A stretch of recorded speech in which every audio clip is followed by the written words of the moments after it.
نمنتايو كل جزء عمت متى 24 قنبت كمت خلو كل جزء خطع زفتر نمنتاي سبد شقاق كل جزء بزعب 24 قنبت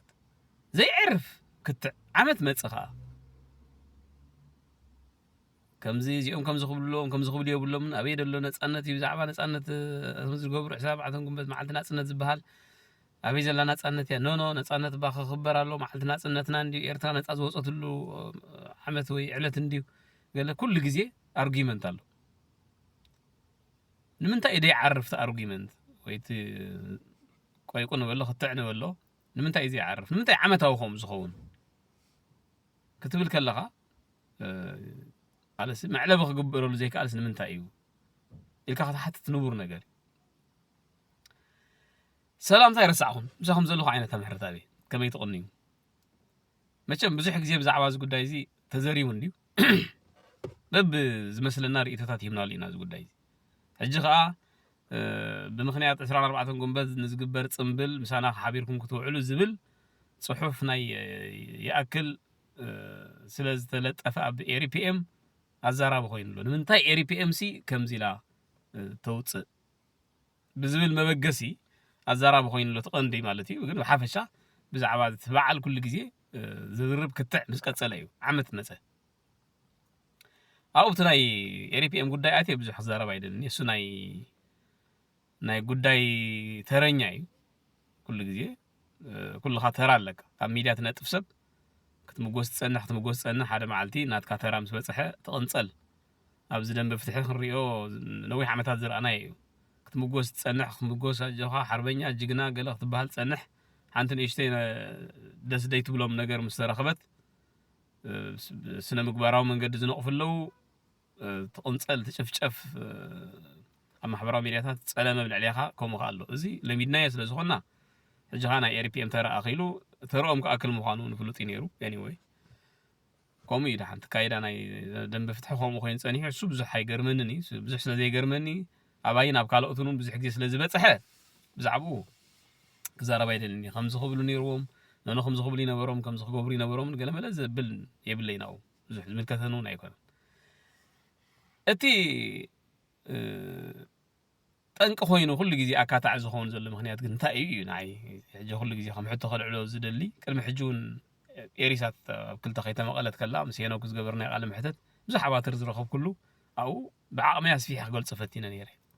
ብዛዕባ እዚ መዓልቲ ናፅነት ዝበሃል ማለት እዩ ሕጂ ብዙሕ ዘካትዕ ነገር እውን የብሉን ሰብ ንምንታይ እዩ ነዚ ከም ምንጭ መካትዒ ገይሩ ኩሉ ግዜ ዝካትዓሉ ንምንታይ እዩ ብዛዕባ እዚ ከም መባእሲ ጠንቂ ኮይኑ ዝመፅእ መጨቃጨቂ كل أجندة خم زي بالكا كل كتجبره زجبأك قدامنت كم زي بالكا بزعب هذا ترى عمت ما تأخذ تشقق زجبره كم خنياتون كوي يقولون حقنا مزرعة بطريقة يا مالتي سلم انتهي لنا أسرنا 4 قنبتنا هنا بلمدي معلتنا تسنت سلنا بلي معلتنا تسنت هيكون إيرترا كم مجزأة إثيوبيا رئيسها زخالة له معلتي مالتي Independence Day دبا بتقرينيا معلتنا تسنت سلنا بلمدنبر معلتنا تسنت هيكون Independence Day Independent ما نفسها مخال مالتي ترجم كل حجي Independence Day May 24 Independence Day نا إيرترا أيو نعتبره هيلو بعالم درجة هم يزفلت 93 كاب ريفرندم نفسها خمسة قالت العلاوي تهاجر مخانا زرا قصت له بدمص لا حزبي مالتي بزبحال بو يفلت اوكي حجي 24 قنبت سي وي 93 ريفرندم تغبروا له معلتس Independence Day و24 قنبت Independence Day نا إيرترا أيو والحمد زكاتي يقول معلتنا صنت ግን ኣይኮነን ኣብዚ ናይ ቋንቋ ፀገም እዩ ኤርትራ معلتنا ጽነት ይብላ ምክንያቱ ኣብ ኤርትራ ናጽነት ስለ ዘየለ ሓደ ሃገር معلتنا ጽነት ዝህልዎ ብናይ ህዝቡ ቃልሲ ዝረጋገጽ معلتنا ጽነት ነፃ ዝኾነ መንግስታዊ ህዝባዊ መንግስቲ ብምርጫ በዲሞክራሲያዊ ምርጫ ከም ዝናይ ደቡብ አፍሪካውያን معلتنا ኢንዲፔንደንስ ዴይ ናይ ደቡብ አፍሪካ በይኒኡ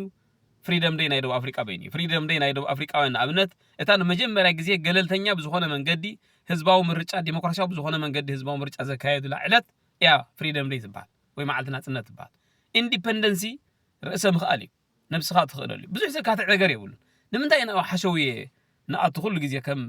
ጠንቅ መቋያቆ ምንጭ መቋያቆ ምንጭ ዘይምስማዕ ንገብሮ ኣይርዳእንን ንዓይ ከም ዝመስለኒ ከምዚ ብዙሕ ዘካትዕ ነገር እውን የብሉ ስለዚ ኤርትራ እቲ ከቋያቆ ዘለዎ ኮይኑ ስማዓን ንዓይ ኣበይ ዘሎ ነፃነት መዓልቲ ነፃነት ትብሉ ገለመለ ኢልካ ናይ ቋንቋ ምትእራም ጌርካ ክሕለፍ ዝግብኦ ከምኡ ኢልካ ካብ ምጭቅጫቅ እቲ ከዛርብ ዘለዎ ከጨቃጨ ከማን ዘይኮነስ ከዛርብን ከካትዕን ዘለዎ ክፅምበል ኣለዎ ወዲ የብሉኒ ኢንዲፐንደንስ ናይ ኤርትራ ሪኮግናይዝ ክግበር ባህርያዊ ኢንዲፐንደንስ ናይ ኤርትራ ኤርትራ ካብ መግዛእቲ ኢትዮጵያ ርእሳ ዝኸኣለትሉ መዓልቲ ወይ ድማ ኤርትራ ካብ መግዛእቲ ኢትዮጵያ ርእሳ ከም ዝኸኣለት ዘይተኣምን ተዳ ኮንካ አንጻር ኢሳያስ ዘይኮንካ ክትቃለስ ዘለካ አንጻር ካልእ እዩ ትቃለስ ክኸውን ዘሎ ማለት ንሕና አንጻር ኢሳያስ ኢና ንቃለስ ዘለና አንጻር ኤርትራ ይኮንና ንቃለስ ዘለና ንሕና አንጻር ስርዓት ኢሳያስ ኢና ንቃለስ ዘለና አንጻር ኤርትራ ይኮንና ንቃለስ ዘለና ኤርትራ ርእሳ ዝኸኣለት ሃገር ምዃና ኣውፅ ሕቶ ክህልወና ይግብኦኒ ሕቶ ዘለዎም ተሎ ከዓ ካልእ ጉዳይ ዝኸውን ዘሎ ማለት ኤርትራ ካብ መግዛእቲ ኢትዮጵያ ርእሳ ዝኸኣለትሉ መዓልቲ ሪኮግናይዝ ክትገብር ባህርያዊ እዩ ግድንካ እዩ ከምኡ እንተዘይኮይኑ እሞ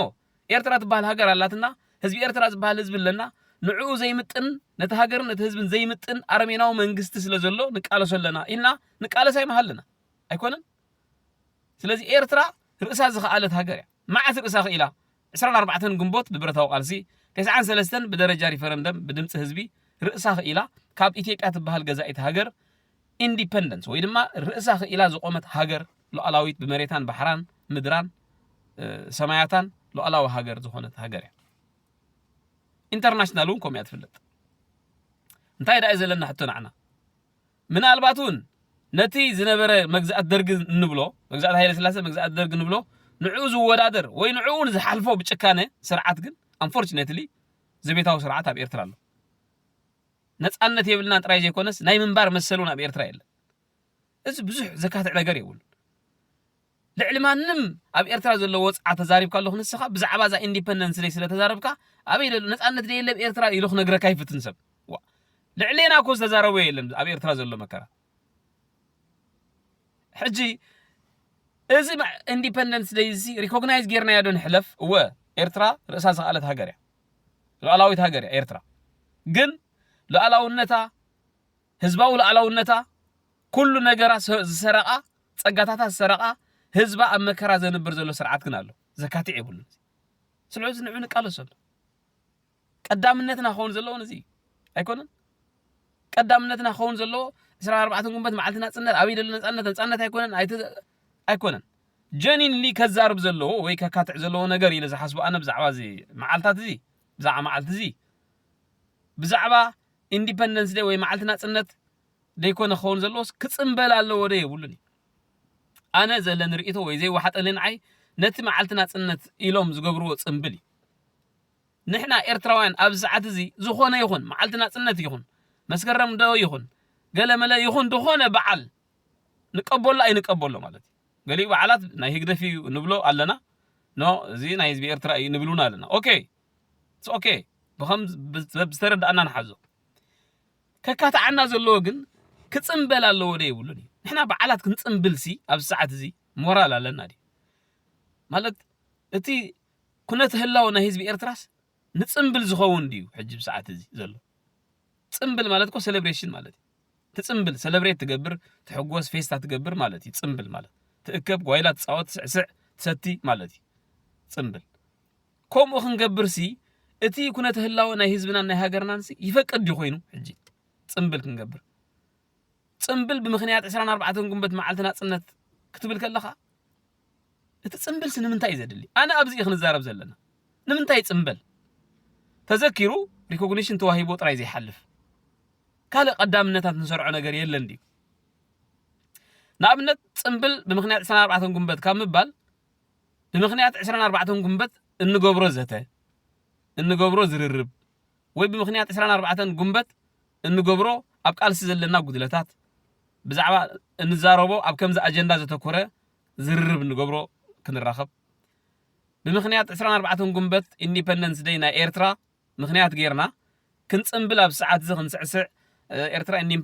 ኢንዲፐንደንት ብምዃና ክንስዕስዕ ክንፅምብል ስለዚ ይምሕረልና ግን ነቲ መዓልቲ ሪኮግናይዝ ጌርና ኣብቲ መዓልቲ ከኣኒ ፕራዮሪቲ ኮይኖም ክቀርቡ ዘለዎም ጉዳያት ሰሪዕና ከም ኣጀንዳ ክንዘራረብ ብዛዕባ ሃገርናን ህዝብናን ክንመያየጥ ነቲ መዓልቲ ሪኮግናይዝ ጌርናዮ ንሓልፍ ንጽምብለሉ ባይታ የብልናን ኣብ ሰዓት እዚ ንሕና ክንጽምብል ክንስዕስዕ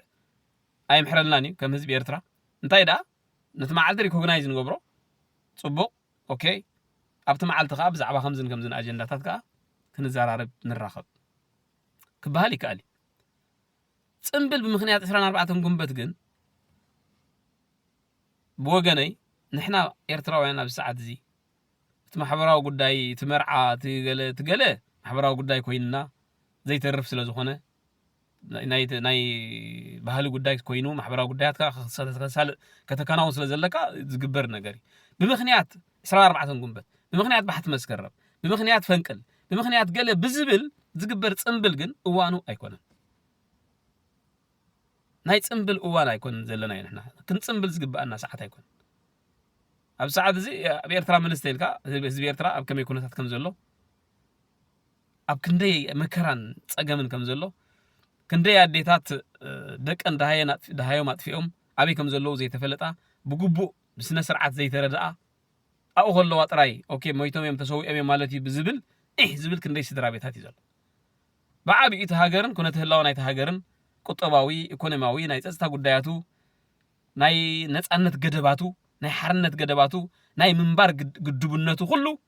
ትጭቆና ኣብ ኤርትራ ዘለውን ንጽምብል ዝፈቅድ ኣይኮነን እቶም ስርዓት ግደፍ እቶም ደገፍቲ ግደፍ ክጽምብሉ ኣቶም ወላ ሓንቲ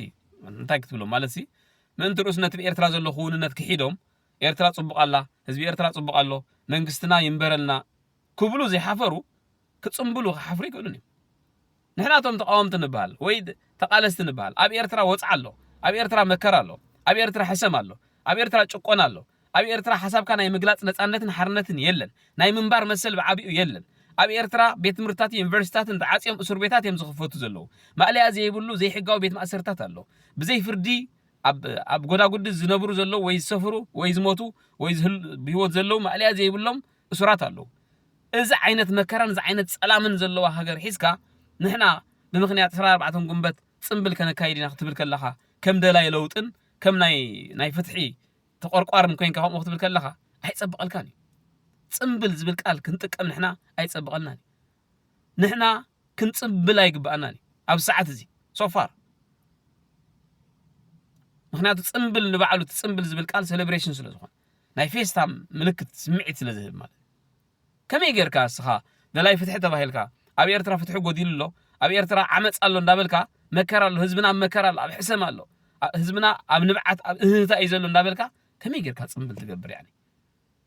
ከመይ ኢሉ ይመፀልካ ማለት እዩ ሕጂ ኣነ ናተይ ርዲኢት እዚ እዩ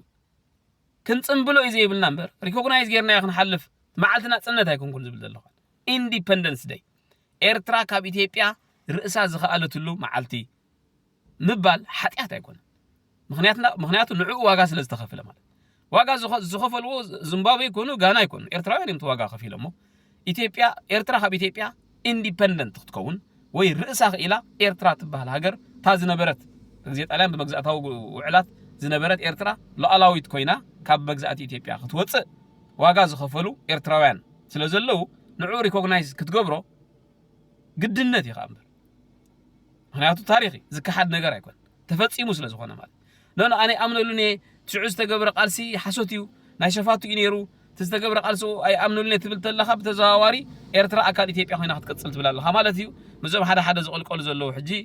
ኤርትራ ኣብ ኢትዮጵያ ክትምለስ ኣለዋ እቲ ናይ አንድነት ዝብል ኣተሓሳስባ ዝነበረ ንዕኡ ንቕበል ኢና ኤርትራ ኣብ ኢትዮጵያ ክትምለስ ኣለዋ ዝብሉ ከምኡ ዝብል ሓሳብ ሒዞም መጽኦም ዘለዉ ምሶም ተሰለፍ ኢትስ ኦኬ ምሶም ተሰለፍ ንስኻብኡ ተቃለስ ንሕና በቲ ዝመስለና ንቃለስ ሽዑ ዘራኽበና ኣካል ኣሎ ዘራኽበና ቦታ ኣሎ ስለዚ ነጥበይ ክጠቃልሎ ከለኹ እቲ ኤርትራ ካብ ኢትዮጵያ ርእሳ ዝኸኣለትሉ መዓልትሲ ሪኮግናይዝ ምግባር ሓጢያት ኣይኮን ክትቅበሎ ከዓ ታሪኽ ስኑድ እዩ ክትቅበሎ ኣለካ እቲ ሴሌብሬሽን ወይ ድማ ጽምብል ዝበሃል እቲ ፌስታ ዝበሃል ግን ደላይ ለውጢ ኾንካ ሕልና ስለ ዘለካ ኢኻ ደላይ ለውጢ ኾንካ ሕልና ስለ ዘለካ ኢኻ ኣብ ኤርትራ ወፅዓ ኣሎ ኣብ ኤርትራ መከራ ኣሎ እዚ ህዝቢ ኤርትራ ዝነብሮ ዘሎ ንዕኡ ዝምጥን ኣይኮነን ስለዚ ኣብ ኤርትራ ህፁፅ ለውጢ ክመጽእ ኣለዎ እትብል ሕልና ስለ ዘለካ እዩ ሕልና ዘይብሎም ኣበይ ከም ዘለዉ ትፈልጥ ኢኻ ስለዚ ሕልና እንተዳለካ ኮይኑ ኣብ ከምዚ ኩነታት ዘሎ ህዝብን ሃገርን ሒዝካ ክትጽምብል ኣይምሕረልካን ኣነ እዚ እቲ ክወሓጠለይ ዘይክእል ዘሎ ደላይ ፍትሒ ተባሂሉ ብምኽንያት 14 ግንቦት ብምኽንያት ዝኾነ ጉባኤ ምስ ተገበረ ይስዕስዕ እንታይ እዚ ሳዕስዒት እንታይ ኣምጽኦ ንሕናስ ክንስዕስዕ ክንጽምብል የጸብቐልና ዲ ኮይኑ ገለ ትብሎም ገሊኦም ኖት መንእሰይ እንዲሞ ከምኡ ደርፊ ገለ ተደየለስ ደኢ ከበልካ ኮይኑ እዋ እንታይ ማለት እዩ ትመንእሰይ ክዘናጋዕ ባህርያዊ ክዘናጋዕ ተኮይኑ ናቱ ሲቪክ ብዝኾነ መንገዲ ክዘናጋዓሉ ዘለዎ መደባት ክትሰርዓሉ ትኽእል ኢኻ